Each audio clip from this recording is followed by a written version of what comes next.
Yo, what's going on, Dragon Ballers? Welcome back to another Top Cut breakdown. Today we're going to talk about the PPG Miami Invitational event. I literally just walked in my door from coming back from the airport for this event, but I wanted to get this video out to you guys as quickly as possible. So in today's video, we will talk about this tournament.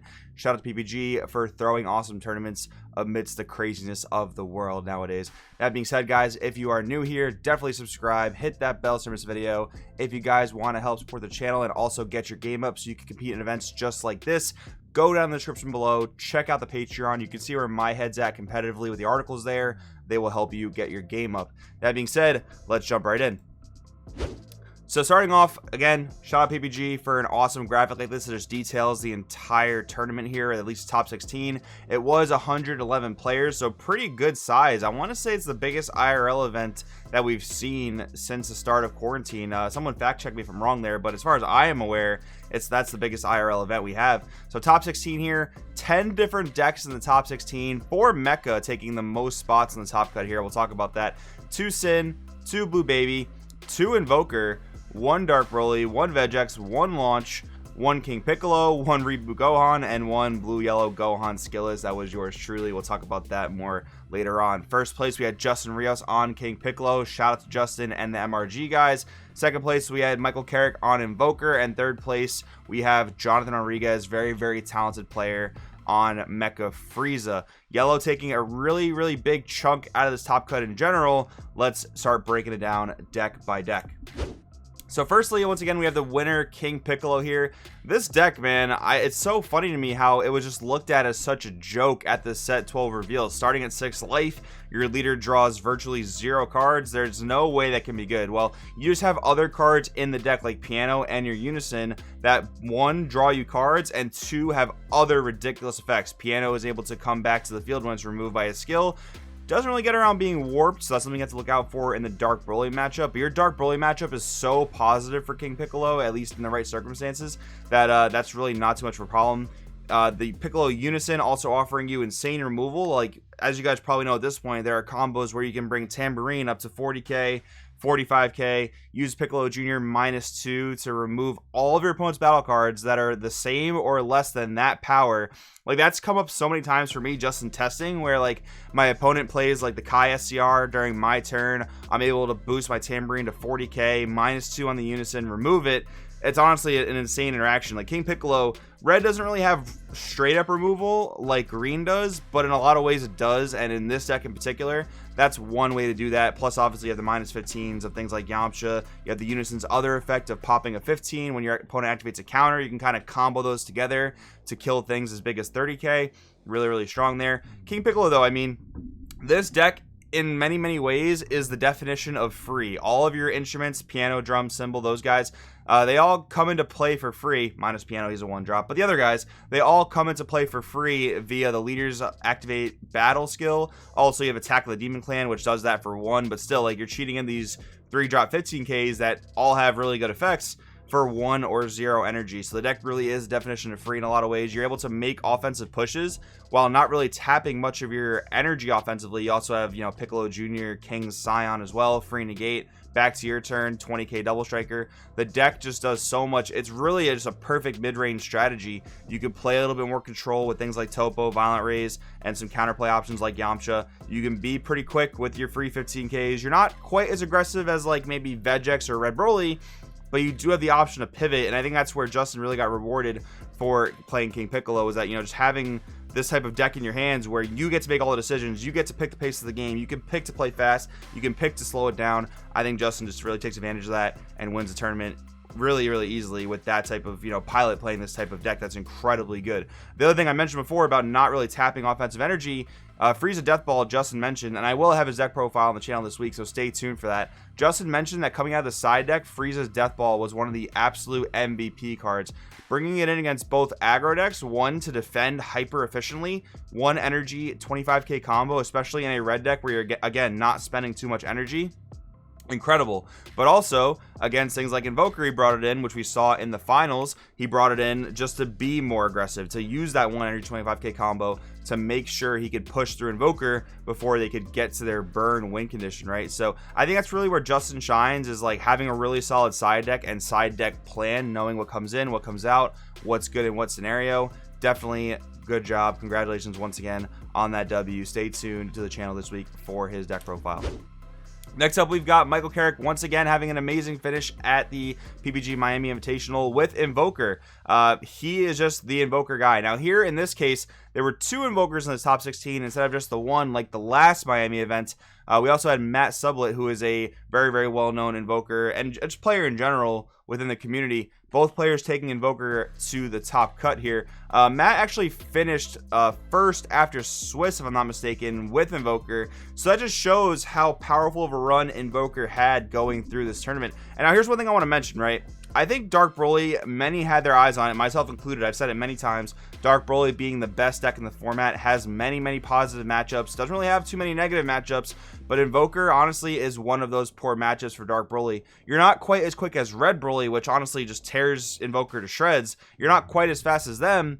And Violent Rays really, really puts Dark Broly, you know, several turns behind. So Invoker just really never dying to Dark Broly in any quick sense, getting to your burn win con, maybe victory striking them where their leader can't even activate battle to quote-unquote combo using their zero-cost combo battle cards.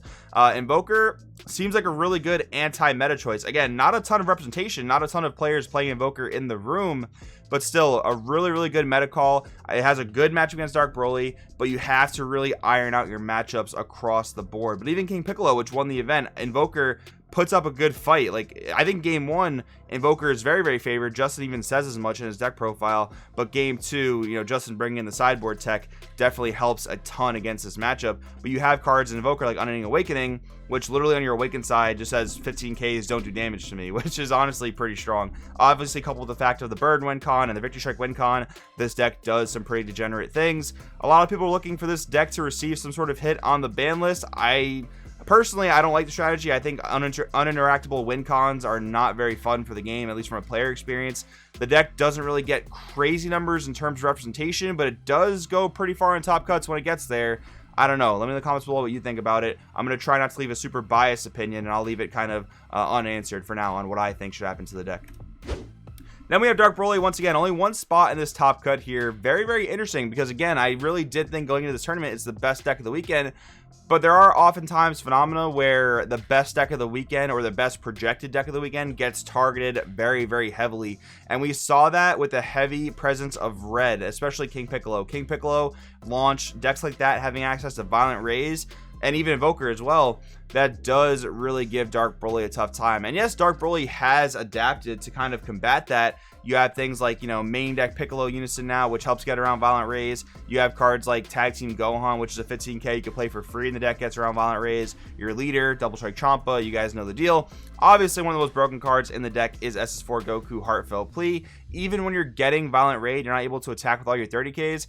Playing Unbridled Destruction, the 7-drop, either making your opponent crit a life or taking 3 cards away from them, and then playing Heartfelt Plea where they have to crit a life again, or you're possibly drawing another 2 cards on top of your draw 2 Awaken, it gets pretty silly. But I really do think that Dark Broly was targeted pretty heavily this weekend. But again, the room was also just incredibly diverse. You know, just from walking around myself with my teammates, we kind of saw that King Piccolo was the most highly rep deck in the room, period. Dark Broly wasn't as highly repped as many people thought it would be. Mecha was also very, very highly repped. We'll talk about that in just a little bit. But again, Dark Broly really seemed like the deck to beat this weekend, and that, you know, seemed to happen. It did go far in top cut, so that's pretty cool to see. But I do think the deck is still really, really strong. If it's only red checking with Violent Rays, maybe that's not the best solution. But even green with Big Amor, even yellow with Vegeta, Unison, and Fury, maybe those are good enough checks to keep Dark Broly in check. We'll have to kind of wait and see how the format develops there. Then we've got Mecha Frieza taking the most spots in the top cut. This was actually something I wrote about in a Patreon article last week. I really did think Mecha would have a high rep, and I guess I was right on that because just from the last Miami event and knowing how the players in Florida operate, they really, really like their explosive control decks, and Mecha Frieza is exactly that. And maybe it's even more mid-range because the way that I, played it and played against this deck, you really can sit back, sit on your extra cards, control the pace of the game, but you can also start ripping United Assembles, playing battle cards, playing Basils, playing Chapils, Combo Raiders, Warcry. You can be really fast with the deck, you can be really slow with the deck. Maybe it's even more mid-range, but just with the amount of extra cards you play that limit your opponent's actions, that really seems to be a control, maybe mid-range deck. But anyways, it really seems like Violent Rush Bojack is now a staple in Mecha Frieza. Typically, they're just playing their 4 Zamasu Super Combos and 4 Violent Rush Bojacks, and you'll just pitch extra copies of Bojack. And once you start resolving Unite Assemble, you should draw more Bojacks, pitch them for Aegis, untap your energy, use more extra cards, Combo Raiders, Warcry, do all that crazy stuff. Now, one build in Top Cut was playing the Lord Slug Super Namekian, and that was Jonathan Rodriguez's build. I shouldn't say only one build was playing it. What I mean was his build was playing it, and it went the furthest in the Top Cut. The Lord Slug Super Namekian package has been a package that's been very heavily scrutinized in the deck. Some people think it's awful. Some people think it's incredible. It really just depends on the matchup you play against. If you play against a lot of mirror matches, it can be very good, but at the same time, the deck plays Vegeta's Final Flash to answer things like Super Namekian, to answer things like Violent Rush Bojack. So Frieza really just seems like a good pilot's dream deck, because if you know how to use the tools at your disposal, you should be able to deal with almost any situation presented to you. But the deck does have the drawback of cutting life to use extra cards, which can sometimes put you in sticky spots. So again, I think this deck will do the best when the best pilots are playing it. No surprise that Jonathan took it so far in the tournament. Then we got Sin Shenron, 2 spots in the Top Cut here. One was actually this newer Sin aggro build, and if you guys are like me and haven't really seen too much of this in action, hasn't been doing so well until this event, but I have been hearing things about it. This is like the pure aggro build. I've seen these quote-unquote aggro builds play the Sin, negative energy 1-star ball, the Sin 4-drop, the Sin 9-drop. This build in particular cut all that entirely. You're really just playing things like Raid Shenron or Electromancer, which by using its negative energy ball is basically a 1-drop intensifying power Trunks for yellow. That's just in archetype. You can do things with it being a Shadow Dragon, search it out, whatnot. But it's also playing Pan Great Ape Whisperer to restand a bunch of your giant threats. There's now the 8-drop TP with Triple Strike. You can play for 1 energy as long as you have 7 dragons in the drop, but also a Sneaky Cell Xeno on turn 2, turn 3, restand that for a second attack when you don't actually have 5 energy, but you're still essentially making it a quad strike dual attack. That gets really obnoxious. And then we have Gohan playing the actual mid-range / control version of the deck. He also took it to the Top Cut. I believe both were knocked out in top 16, but I mean, that just happens. Sometimes it's not going to be your day, but still, both making it to the Top Cut and both being different builds just shows how cool Sin can be adapted because of the fact there's so many different dragon engines you can play in the deck. Very cool stuff. Then we got 2 Blue Baby. Shout out to Marcus. His top 8 build will be on the channel once again. Blue, not really doing so hot. Green doing even less in the meta right now. But Blue Baby seems to be the blue pick right now because Blue Baby does have answers to most things in the current format.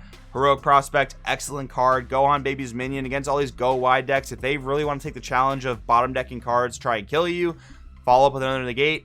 They just lost a card for essentially no reason, especially if you use Revenge Big Bang Attack, which replaces itself on use. So you just literally lost no card advantage. They lost 1, and if they continue to take the challenge, you're probably going to be very favored as Blue Baby. This is definitely one of the premier control decks in the meta, next to like Invoker and maybe the control mid-range version of Sin.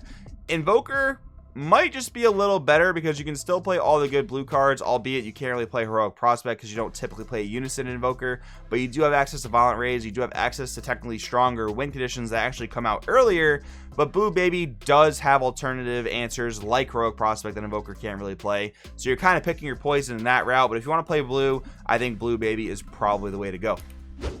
Then we've got Kid Gohan. Yes, I did make top 8 with this deck. Just talking about that top 8 match and the Mecha Frieza matchup in general, it's very tough. Like, I played against Amani Edwards and Swiss. Again, very notable, excellent player.